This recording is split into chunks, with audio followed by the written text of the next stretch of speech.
life, and sometimes we don't understand. We don't have everything in control, but you do. And Lord, we just pray right now that each of us might somehow feel your presence before we leave this service. In Jesus' name I pray. Amen. I'm going to read the 23rd Psalm if you'd like to follow. The Lord is my shepherd, I shall not want. He maketh me to lie down in green pastures. He leadeth me beside still waters. He restoreth my soul. He leadeth me in pathways of righteousness for his name's sake. Yea, though I walk through the valley of the shadow of death, I will fear no evil, for thou art with me. Thou preparest a table before me in the presence of mine enemies. Thou anointest my head with oil, and my cup runneth over.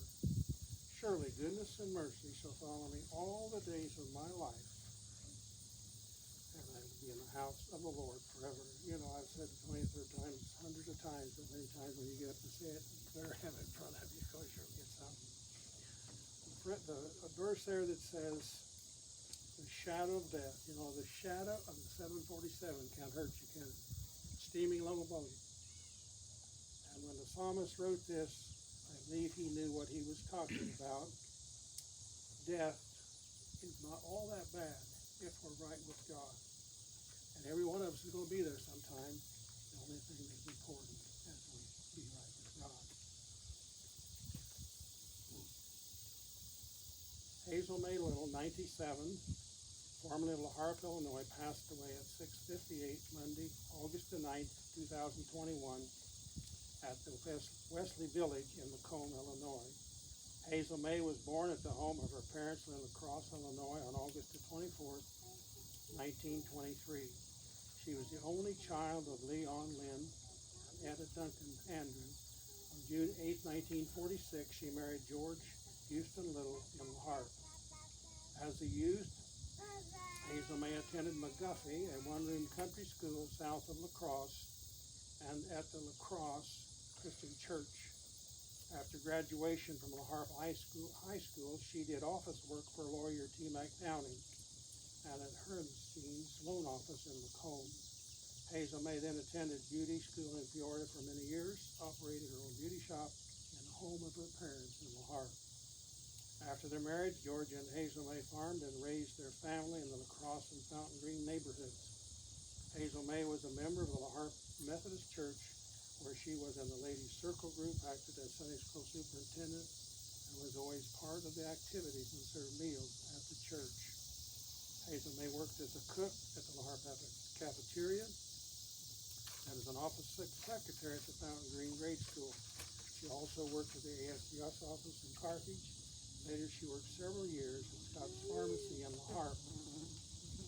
In all these positions, Hazel May enjoyed her co-workers and meeting the public. Her easy smile and sense of humor earned her many friends. Hazel May was an outstanding cook and baker, taking pleasure in constant work of feeding her family. From her own garden, she canned hundreds of jars of produce each summer. Family potluck dinners and feeding real hands showcased all her culinary skills. In addition to her loving family, Hazel May took pleasure in her unions with her classmates, her golden girlfriends, and fellowship of the extended little family. Hazel May was preceded in death by her parents, her husband George, and son-in-law Neil Knoll. Survivors include her 4 children, Lynetta Knoll Hall of Colchester, George Little of Springfield, Cindy, Jim Jones of La Harpe, Randy, Sandy Little of La Harpe, 8 grandchildren, Marcy Knoll of Colchester, Megan Knoll of Columbia, Missouri, Michael Meanda Jones of Macomb, Jamie Mike Gowen of Chatham, Illinois, Teresa Michael Fagans of Springfield, Savannah Stephen Durr of Springfield, Greg Little of Edwardsville, Illinois, and Raina Little of La Harpe. Hazel May had 8 great-grandchildren, Duncan, Duke, and Madison Hazel Jones, all of Macomb, Chloe Knoll, Clifton and Monroe Gorn of Chatham, and Aiden and Eva Durr of Springfield.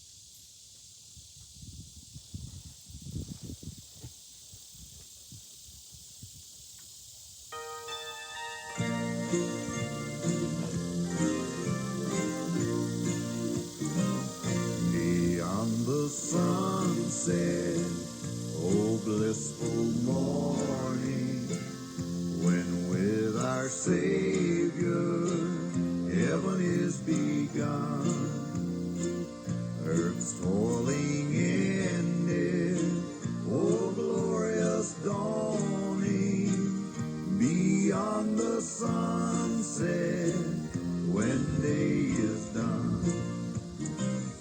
Beyond the sunset, no clouds will gather, no storms will threaten, no fears annoy. O day of gladness, O day unending, beyond the sunset, eternal joy. Beyond the sunset, a hand will guide me to God the Father, whom I adore.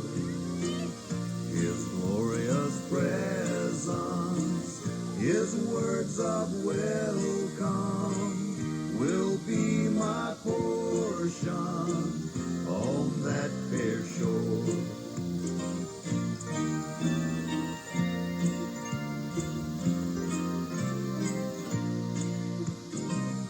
Beyond the sunset, oh glad reunion with our dear loved ones who've gone before.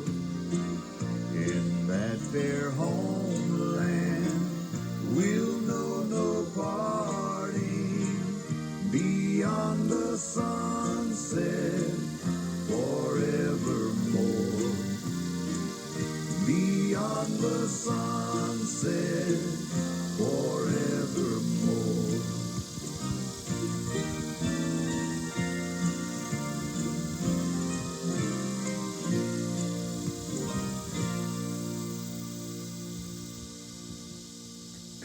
I have visited Hazel May 27 times if I looked right up. I'm sure there might have been more than that. I might just say when I was a senior in high school, I went in October of 1956. I had polio. I was in Quincy for 2 weeks. They said that I had been helping Dad scoop beans and miss school. That's the worst thing you can do. You got the paralytic kind. People from all over. I was a youth leader, a pastor. My folks was the only one who'd come see me with that. But I bet there was at least 40 people opened that door and said, "Hi, Bob, we're praying for you." That's why I visit people today. And I appreciate people that do. But I never went to see Hazel that she ever complained. She never did. I'd say, we'd have conversations. She usually asked me if I'd seen Randy because she knew that we had, and he goes by our house and I said, "I wave at him."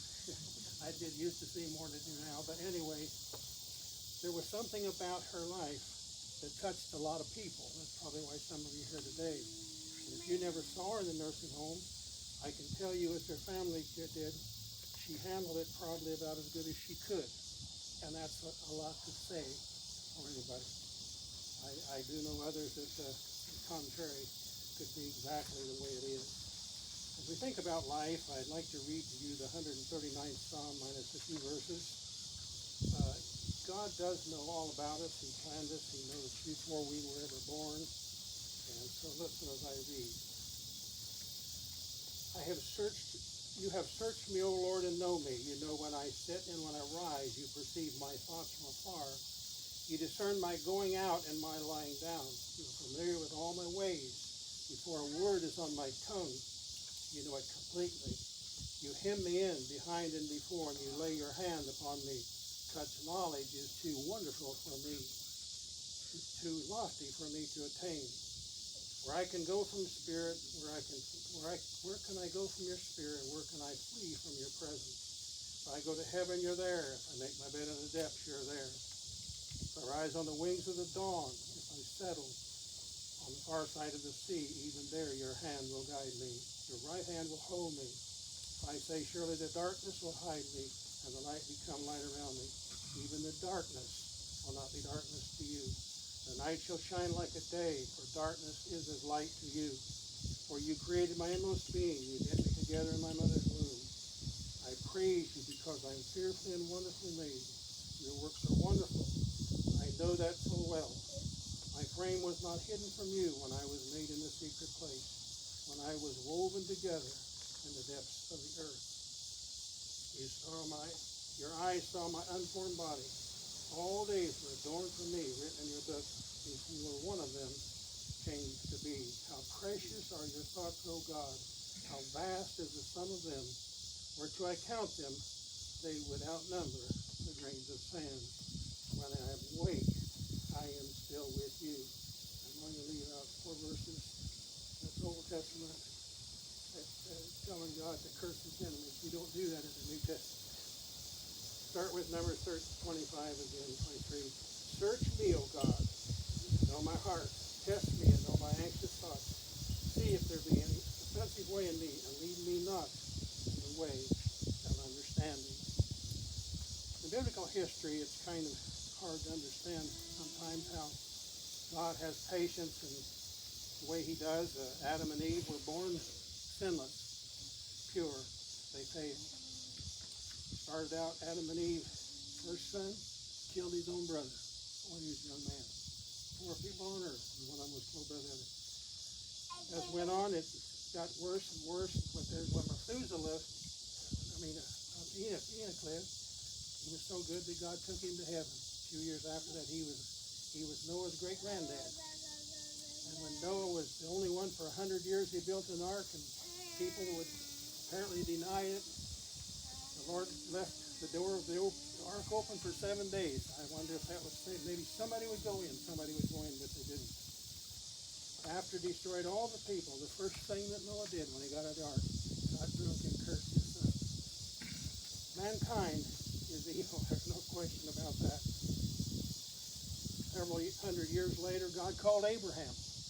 Abram at the time, and Abraham said he was a godly man, and he was. Tremendous faith in following God.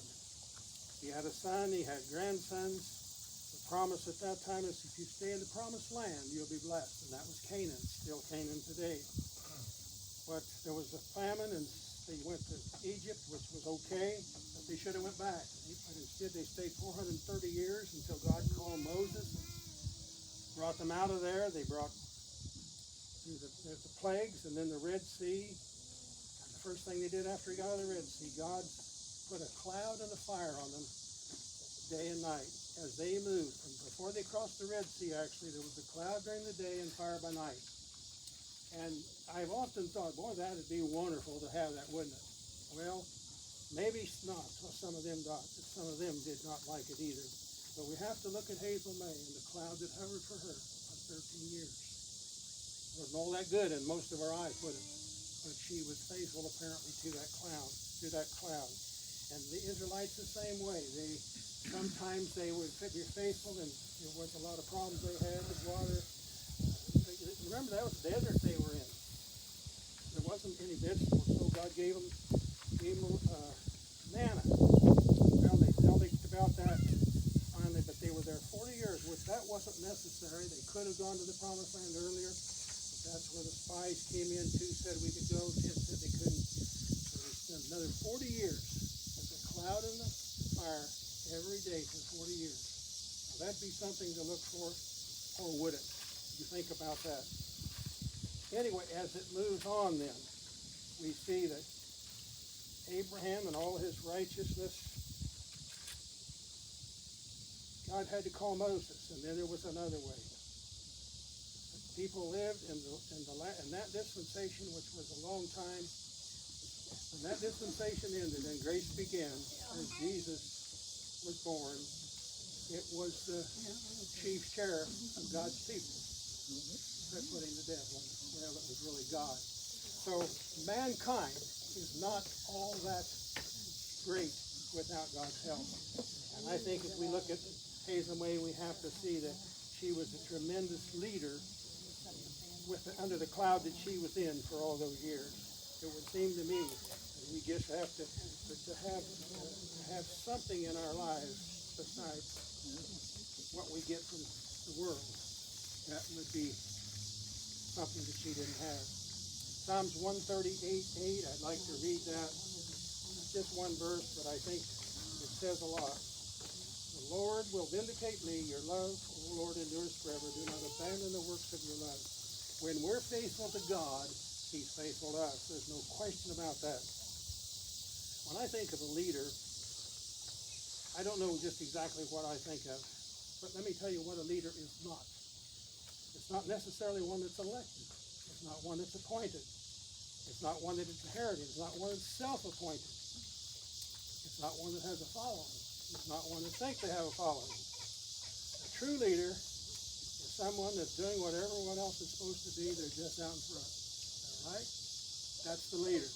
And that's what I believe that we could say that Hazel May did. If any of us get in the place that she was, we can look to her. Only God knows all the people that she influenced, besides me and her family, those that were working and those that sometimes after I visit, somebody say, well, she still can't walk. No, she still can't walk. And every time we'd usually talk a little bit, she'd ask a few things, and I'd say, well, how are you? Well, just so-so. She never did complain. I believe that's the kind of a leader that you would look for. As I say that, I believe that we have to realize that there was something about her, something that she had, that most of us have available. We might not use that. There's something that I want to say, and it's kind of, I'm not concluding either, but no one ever chose their mother and father, did they? No one. But in order to go to heaven, everyone has to choose God to be their father. That's not automatic. I've had young people tell me, oh, my aunt, she's the godliest person, and I have no doubt that she is. But that's not going to save you.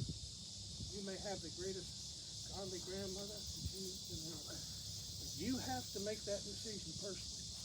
And the only way to do it is become a member of the Worldwide Church of God, which is, it's not the Methodist, the Baptist, the Christian Assembly, these are organizations.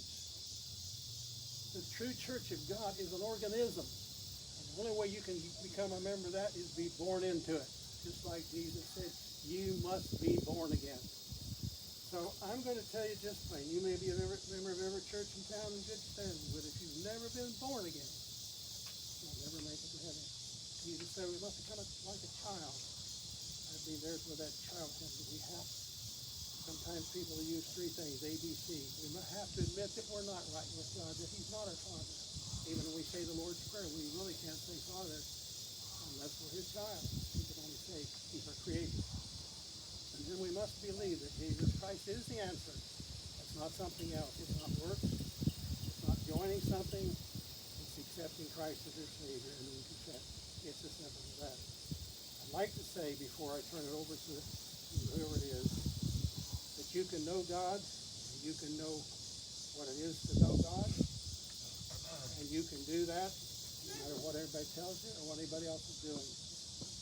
In the Testament, of the Old Testament and the New Testament, there was always a godly person, no matter how the thing turned out. Enoch was a man very corrupt. Noah was a man. Abraham was a man. Down through history, we have the prophets. We have the modern day godly people. Up through the generations of since the time of Christ. If you have look at Christian history, there was all kinds of Christian leaders that led the people. But there was some pretty dark times. Probably darker than we're in now, and yet we're in pretty dark times. If you read anything about the Crusades, some of those things that happened, there was dark times, and I think we're in some pretty dark times now. But God that brought them through, can bring us through. I'm going to turn it over now.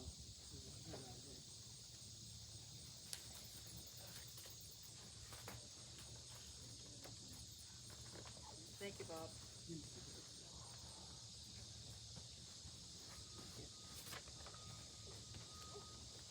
It's so sweet to see each and every one of you here who have some connection to Mom.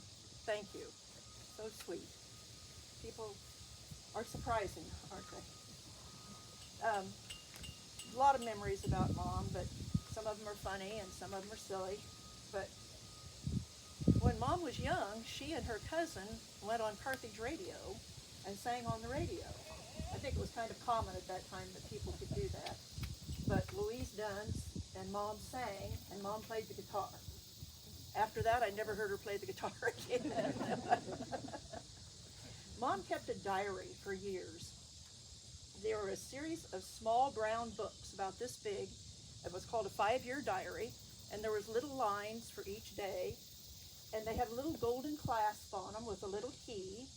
And after 5 years of opening and closing that little clasp, why they broke, and hers usually had rubber bands on it. Hers had rubber bands to keep them closed. But she would sit at the end of the couch at night and write, or perhaps at the breakfast table, perhaps at the breakfast table with a cup of coffee. We never asked her, and she kind of had her own kind of abbreviation in those too. I don't remember ever asking her what she wrote. She never offered to say what she wrote. However, it didn't take very long to learn the value of those little diaries. Through the years, those little jottings were a gold mine of information. A daily entry might tell what she'd cooked for supper, or who had a birthday, or what kind of cake she made. There was a record of who came to visit us, or where we went to visit, births and deaths and extremes of weather, school programs and new lambs, and when Dad had the cows bred. All were equally included and equally important. Dad would ask Mom to look up a certain date, like that cow thing, and her diary knew. A few times a neighbor, like Mrs. Rich, or Jim, maybe Jim someplace, like Jim Rich, old Jim, would call and say, "What year was that big Easter snow?" You know how Hazel May keeps a diary, and she could find it. So, and those little diaries settled a few arguments too. Around the year 2000, the stores stopped selling those little cheap books. And Mom and I shopped everywhere and looked everywhere. All you could find was a page that was 5x7 and in a journal. Mom said she couldn't write enough to fill up a whole page. Eventually, we found those little books in a little gift catalog, and Mom took off writing again. And her diaries are a family treasure of everyday life on the farm. Mom was an excellent cook. She was proud of her cooking, and she put a lot of time and effort into it. That was before cooking shows were on TV, but she loved to get with other ladies, didn't she, Virginia? Concoct recipes and compare recipes. She loved to do that. On our birthdays, we all had our favorite meal with our favorite cake. We didn't have to tell her, she knew what it was. She would buy baby chicks in the spring and raise them up, then slaughter and dress them, save some for our family, but then sell them to the ladies in town. She and her mother, Etta Andrews, would butcher and dress 100 chickens a summer. In addition to all the canning, 100 quarts of green beans, 100 quarts of tomato juice. I didn't like that job, so I stayed in the house and cooked for the family while they were outside gutting chickens. Probably a lot of you know that Mom hated snakes. She was afraid of them, and she hated them. Every snake she saw, she wanted killed. And she did try to kill one herself with a hoe. Her bravery made the local paper. However, the article in the Quill revealed that she'd cut off the tail of the snake instead of the head. She loved flowers and flowering bushes, but she didn't have much time for them. And it was difficult protecting her flowers from a man with a lawnmower and from a bunch of kids. She marveled that her favorite peony bush could serve as third base and still come up year after year. Cindy says that bush is still there. I think it is. So, Mom had a hobby of sending greeting cards. She loved to send cards to people. She memorized everybody's birthday. The aunts, the uncles, the cousins, the grandchildren. She knew everybody's birthday and had cards for them. And sometimes, if you were really lucky, she got a personalized poem in it. She could write a personalized poem. At Mom, we were always happy that Mom made relationships with the people at Wesley Village. The young gals came in and told her stories of their boyfriends and their children and their pets. They brought in their new babies to show her. They wore their prom dresses into the room for her to see. And one of them, Evie brought in a baby chick she had named Hazel May. So, thank you for indulging me. Jan?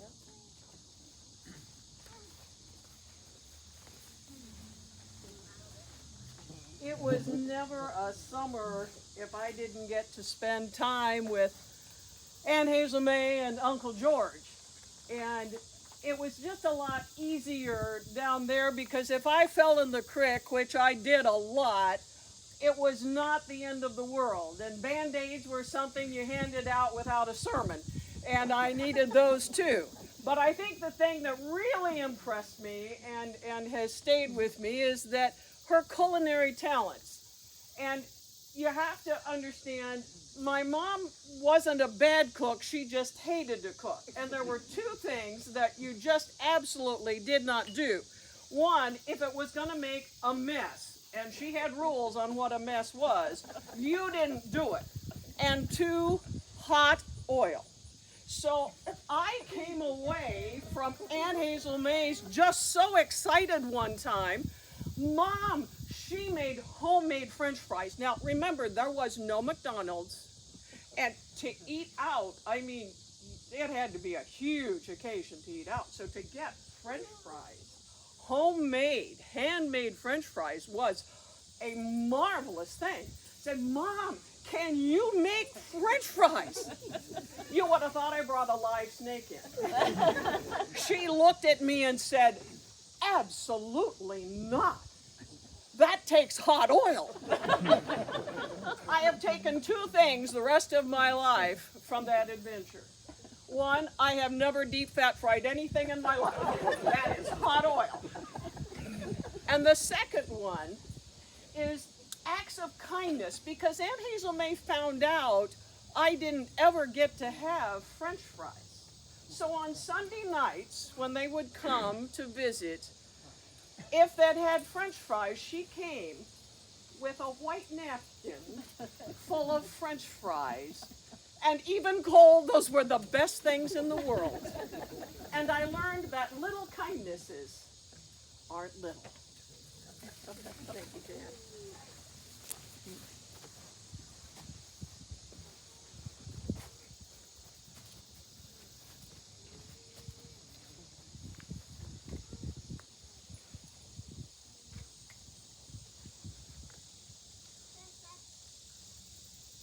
In closing, I'd like to just read something.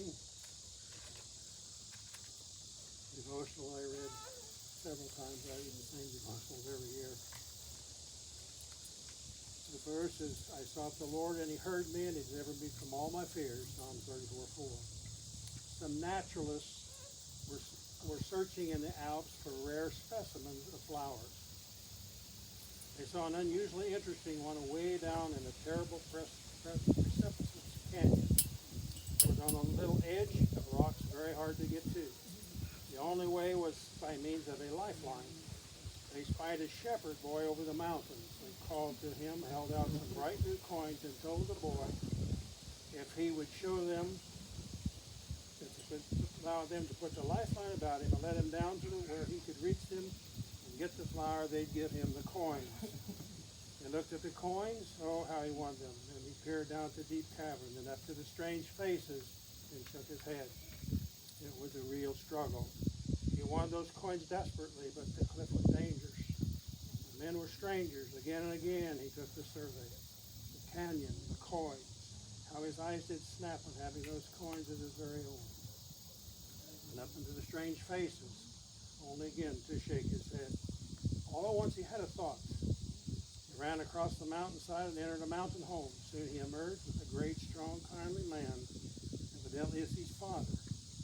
He had hold of his hand and was so eager for him to hasten that he almost dragged him along.